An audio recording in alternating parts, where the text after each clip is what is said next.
20 minute.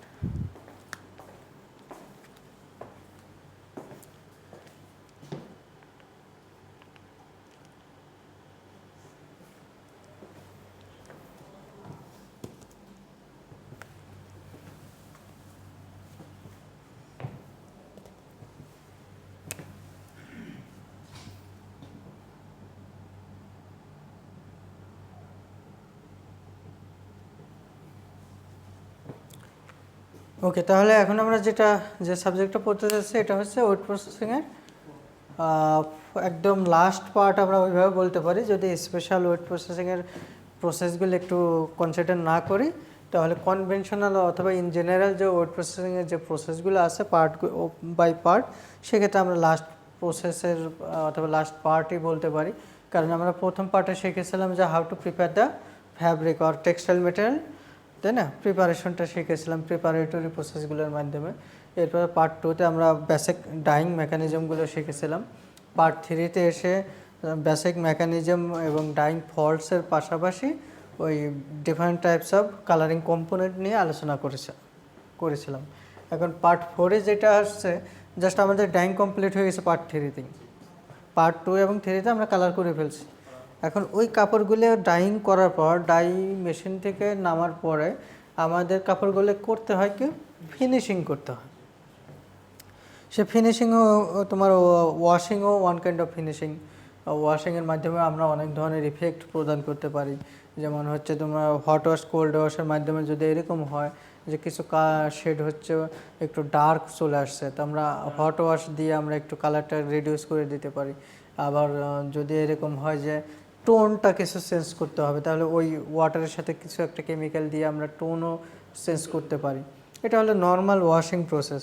আবার দেখা যাচ্ছে যে কোনো ফ্যাব্রিকটা ডাইং করার পরে হার্শনেস বেড়ে যায়, খসখসে, তো সেখানে নর্মালি হচ্ছে বর্তমানে বেশিরভাগই ক্ষেত্রে সব ধরনের বায়ারের রিকোয়ারমেন্ট থাকে যে সফেনার ইউজ করা, তাই না? তো সেক্ষেত্রে আপনার সফেনিং করতে পারি। এটা কমন একটা textile finishing process after application of dying হওয়ার পরে আমরা এই ফিনিশিং, সফেনার, ওয়াশিং এগুলো করে থাকি।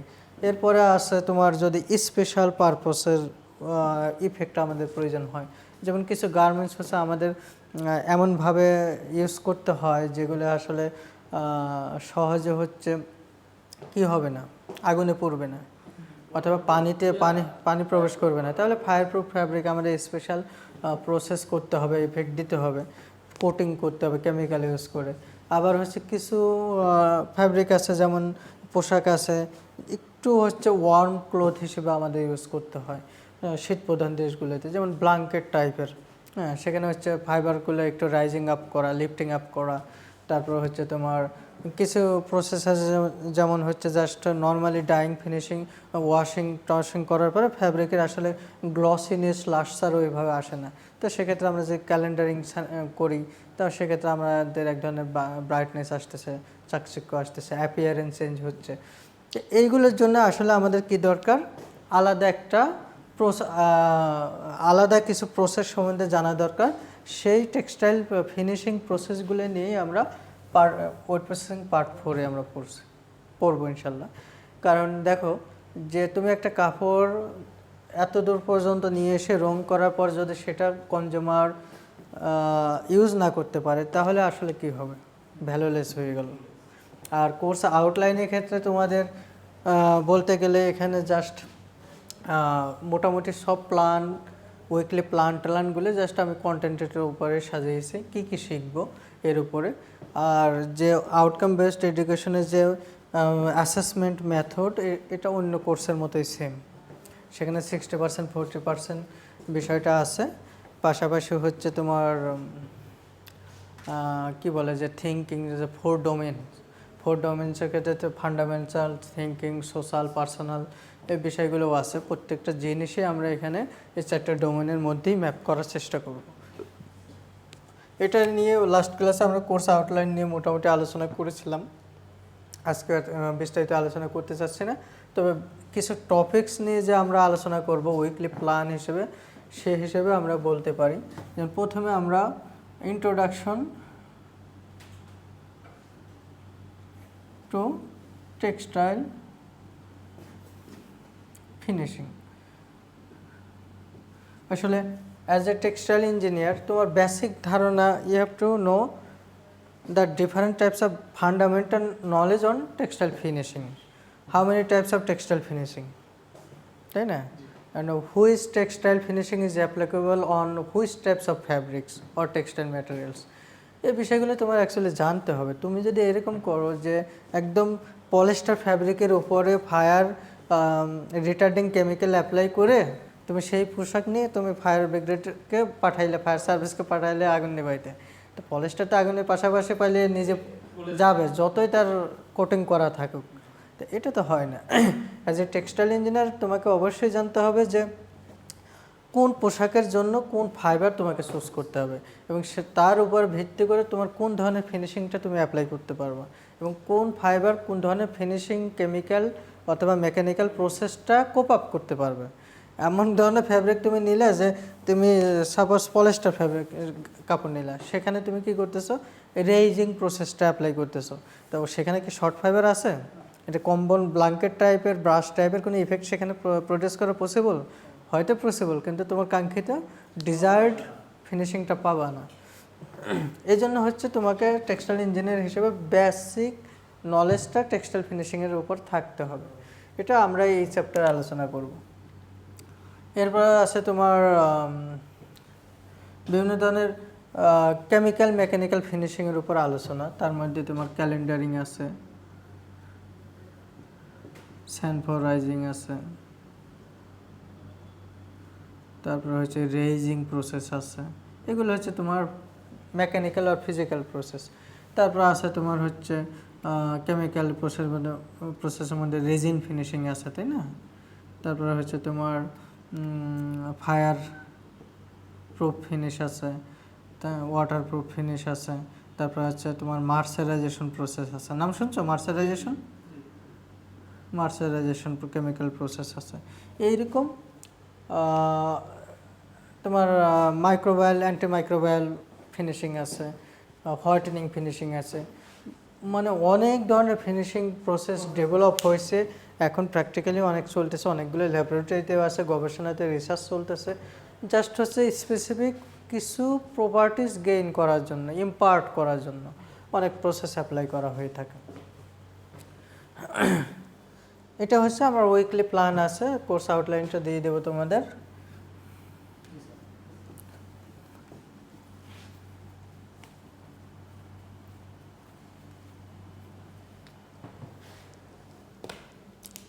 তাহলে যেহেতু আমাদের সময় কম, একটু শুরু করে দিই। হ্যাঁ, আচ্ছা, প্রথমে দেখো introduction to textile finishing. Finishing প্রথমে আমাদের জানতে হবে কি finishing, what is finishing. Textile ফিনিশিংয়ের আসলে তার ডেফিনেশনটা আমাদের একটু বুঝতে হবে, জানতে হবে। আমরা যদি এরকমভাবে বলি, যদি নর্মাল সেন্সে বলে থাকি, তাহলে বলতে পারি যে ফিনিশিং হচ্ছে to improve the appearance of A fabric, তাই না? ফ্যাব্রিকটা দেখতে কেমন, তার বহিষ্প্রান্তটা কেমন হবে দেখতে, সে বিষয়টা। আর যদি আমরা একটু ব্রড সেন্সে বলি, তাহলে textile finishing its covers all the process of making the fabrics কি looking good, good looking, good hand feel, তারপরে লাস্টার মানে উজ্জ্বলতা, brightness, and of course for buyer requirement, এবং ফাইনালি হচ্ছে বায়ার আর কনজিউমার কাস্টমার কী ধরনের চাইতেছে। তুমি দেখবা যে একই টাইপের ফ্যাব্রিক, একই টাইপের গার্মেন্টস, কোনোটা ব্রাইটনেস অ্যাট্রাকটিভনেস বেশি হওয়ার কারণে ওটা বেশি পরিমাণ মানুষ ইউজ করতেছে। হ্যাঁ, কোনোটা দেখবে যে জাস্ট হচ্ছে অ্যাট্রাকটিভনেসের পাশাপাশি কমফর্টনেস বেশি হওয়ার কারণে সেটা বেশি ইউজ করতেছে, তাই না? এইগুলো অবজেক্ট অফ ফিনিশিং, এটা জাস্ট এই যে ডেফিনেশনটা বললাম, এই কথাগুলি এখানে ভেঙে ভেঙে বলা, ধাপে ধাপে বলা। টু ইমপ্রুভ ফ্যাব্রিক অ্যাট্রাকটিভনেস, আমরা যাই করি না কেন দিন শেষে আমরা হচ্ছে আমাদের সোসাইটির জন্য, হিউম্যান বিংয়ের জন্যই আমরা কাজগুলো করে থাকি, এবং তাদের যদি অ্যাট্রাকটিভনেস না থাকে, ইন্টারেস্ট ক্রিয়েট না হয়, তাহলে সেক্ষেত্রে কিন্তু আসলে কাজটি বৃথা। তো এই অ্যাট্রাকটিভনেস বাড়ানোর জন্য আমরা কি করি, নর্মালি হচ্ছে ফ্যাব্রিকের সারফেস মডিফিকেশন করি। আর সারফেস মডিফিকেশন করলে ব্রাইটনেস বৃদ্ধি পায়, লাস্টার বৃদ্ধি পায়, অনেক সময় হ্যান্ড ফিল বৃদ্ধি পায়, সফটওয়্যারের মাধ্যমে সফট হয়। এরপর হচ্ছে ফ্যাব্রিক ডাইমেনশন। কিছু কিছু গার্মেন্টস দেখবা, বিশেষ করে নেট ফ্যাব্রিকের ক্ষেত্রে কয়েকটা ওয়াশ দেওয়ার পর কিছুদিন ইউজ করার পর জাস্ট হচ্ছে স্পাইরালিটি হয়, শ্রিঙ্ক করে অথবা স্পাইরাল হয়, টুইস্টিং হয়। এই জিনিসগুলো কিন্তু কোনো একটা মানুষ 2, 4, 5, 10, $20 দিয়ে কেনার পরে সে 1-2 বার ইউজ করার পর যদি না পড়তে পারে, সে ওই প্রোডাক্ট, ওই কোম্পানির প্রোডাক্ট আর নিবে না। হ্যাঁ, এই জিনিসগুলো ডাইমেনশনাল স্টেবিলিটিটা আমরা করতে পারি কিসের মাধ্যমে? স্যানফরাইজিং কম্প্যাক্টিং মেশিনের সাহায্যে। এরপর আসে টু ইমপ্রুভ সার্ভিসেবিলিটি। দেখো, তুমি হচ্ছে নর্মাল একটা ফ্যাব্রিক দিয়ে ছাতা তৈরি করেছো, আমব্রেলা, এখন ওটা নিয়ে তুমি বৃষ্টির মধ্যে যাচ্ছ, heavy rain, cats and dog, তার মধ্যে যাচ্ছ, তখন কি হবে তোমার? অ্যাকচুয়ালি কোনো আউটপুট পাবা না, তোমার যে পারপাস তোমার সার্ভ করার কথা সেটা হবে না। তাহলে সার্ভিসটা নিতে হলে তোমার সেই অনুযায়ী প্রসেসটা তোমাকে অ্যাপ্লাই করতে হবে। Protection of fabric, flame proofing, water proofing, improve performance, water repellency, raising, easy care properties, resin finish. কিছু ফ্যাব্রিক আছে খুব সহজে রিঙ্কেল পড়ে, ক্রিজ পড়ে, তা রেজিন ইউজ করলে দেখা যাচ্ছে যে ওই ফ্যাব্রিকগুলো আমাদের সহজে ভাঁজ পড়তেছে না। আচ্ছা, শ্রিঙ্কেজ অ্যান্ড জিএসএম কন্ট্রোল, একটু আগেই বললাম। ইনক্রিজ ওয়াশ ফাস্টনেস, দেখা যাচ্ছে যে কিছু গার্মেন্টস 1-2 বার ওয়াশ করলে তার কালারটা উঠে যায়, তাই না? অথবা তার কি হচ্ছে, জাস্ট ওয়াশের কারণে যে ধরনের ডাইমেনশনাল স্টেবিলিটি থাকার কথা থাকতেছে না, নষ্ট হয়ে যাচ্ছে। তো সেই বিষয়গুলো আমরা স্টেবল ফিনিশিংয়ের মাধ্যমে আমরা করতে পারি। এটা হচ্ছে অবজেক্টিভস অফ টেক্সটাইল ফিনিশিং। এখন আসো, how many types of textile finishing. এগুলো যেহেতু তোমরা ফ্যাক্টরিতে জব করো, তোমরা একটু করে দেখলেই বুঝতে পারবে, পাশাপাশি ডিপ্লোমা থেকেও অনেক কিছু পড়ে আসছো। যদি আমরা খুবই সিম্পলি ক্লাসিফাই করি, এটা আমার নোট আছে, নোটটাও দেখতে পারো, একটু ব্রড ক্লাসিফিকেশন আছে। সিম্পলি ক্লাসিফাই করলে টেক্সটাইল ফিনিশিং হচ্ছে 2 ধরনের, একটা হচ্ছে ফিজিক্যাল আর মেকানিক্যাল, আর একটা হচ্ছে কেমিক্যাল। আচ্ছা, প্রত্যেকটা আবার টেম্পোরারি এবং পার্মানেন্ট টাইপের হয়। যেমন হচ্ছে তোমার ক্যালেন্ডারিংটা সবসময় টেম্পোরারি, তুমি বাসা বাড়িতে আয়রনিং করো, টেম্পোরারি। আচ্ছা, কোনো একটা ফ্যাব্রিকের সারফেস থেকে ফাইবারগুলো টেনে টেনে সিরে যদি লিফটিং আপ করো, স্ট্যান্ড আপ করো, সেটা কিন্তু পার্মানেন্টই হয়, রেজিং। আবার তোমার কেমিক্যালের টেম্পোরারি হচ্ছে জাস্ট ফ্যাব্রিক সারফেসে যদি স্টার্স দিয়ে কোটিং করো, সারফেস কোটিং করো, এটা কিন্তু কয়েকটা রেঞ্জিংয়ের পরে এটা চলে যেতে পারে অথবা পারফরমেন্স কমতে থাকবে। আর পার্মানেন্টের ক্ষেত্রে রেজিন ফিনিশ, এটা মোটামুটি বেশ কিছু রেজিন আছে যে তোমার সেমি পার্মানেন্ট অথবা পার্মানেন্ট পর্যায়ে থাকে, একটা সাইকেল টাইম ইউজিংয়ের পর্যন্ত এটা হচ্ছে লাস্টিং করে। মার্চারাইজেশন প্রসেস আছে, সফেনিং প্রসেস আছে।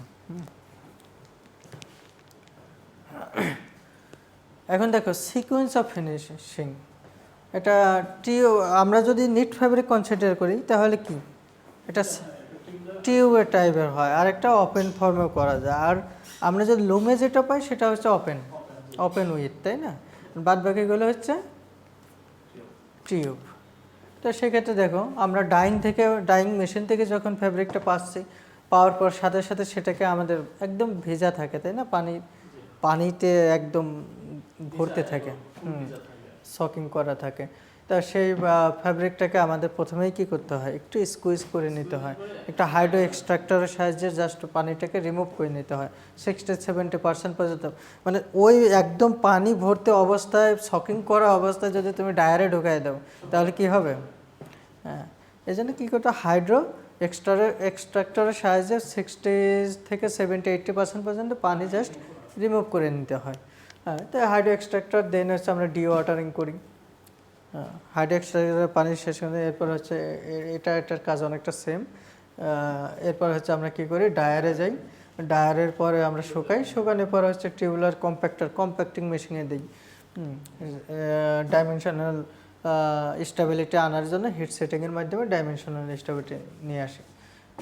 এটার ক্ষেত্রে ওপেন ফ্যাব্রিকের ক্ষেত্রে আমরা ওই যে কী করি, ওই টিউব ফ্যাব্রিকটাকে স্লিট করে নিই, ওপেন উইথ করে নিই, এই তো, আর কিছু না। এবং আমরা এখানে স্ট্যান্ডার ইউজ করি, আমরা কম্প্যাক্টারে দিই না, তখন স্ট্যান্ডারে দিই।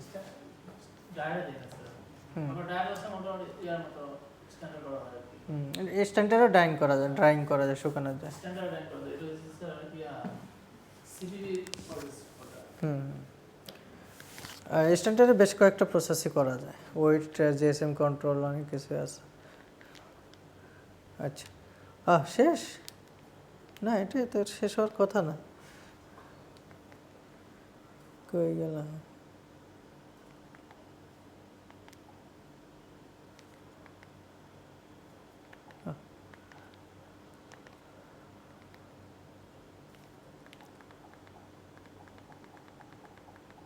আচ্ছা, এটা আরও কিছু টপিকস আছে, আমি জাস্ট আর 5 মিনিট বলবো একটু পরের ক্লাস থেকে ইনশাল্লাহ। দেখো তো নামাজের টাইমটা একটু গুগলে দেখো।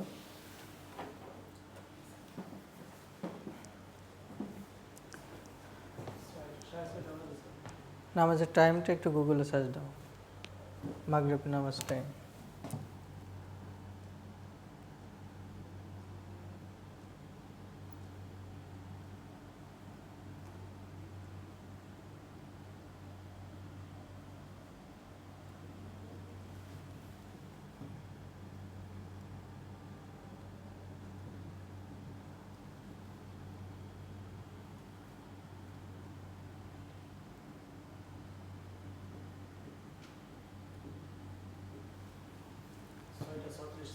হ্যাঁ 36, 5 মিনিট আছে।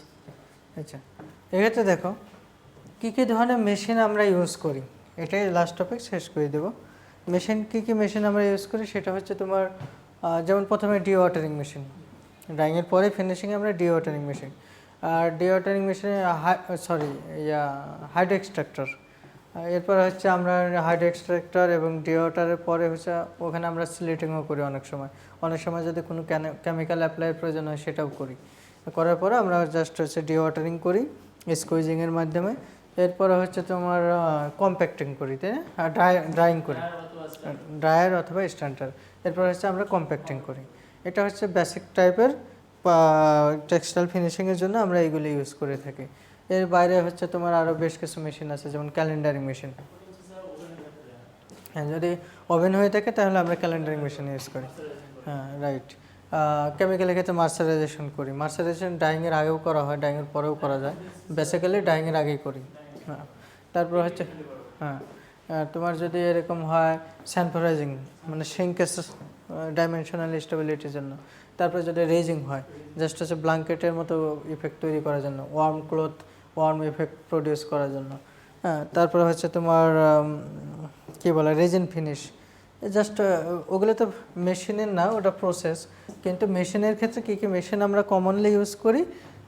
D watering, hydro extractor, squeezer machine,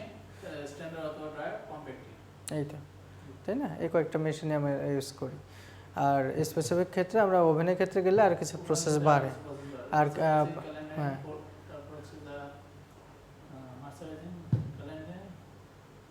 না স্যানফোরাইজিং, মার্সারাইজেশন কেমিক্যাল প্রসেস, মার্সারাইজেশনের মেশিনও ডিফারেন্ট, মার্সারাইজেশন মেশিনও আলাদা। তা এই যে প্রসেসগুলো, এই মেশিনগুলো নিয়ে আমরা ধাপে ধাপে আলোচনা করব, পুরো 6 মাস ধরে ইনশাল্লাহ আমরা করব, ঠিক আছে। এখন এই ইন্ট্রোডাকশন লেভেলে কোনো কোশ্চেন আছে কিনা? তো পারবা, বুঝবা, তাই না? আচ্ছা ঠিক আছে তাহলে।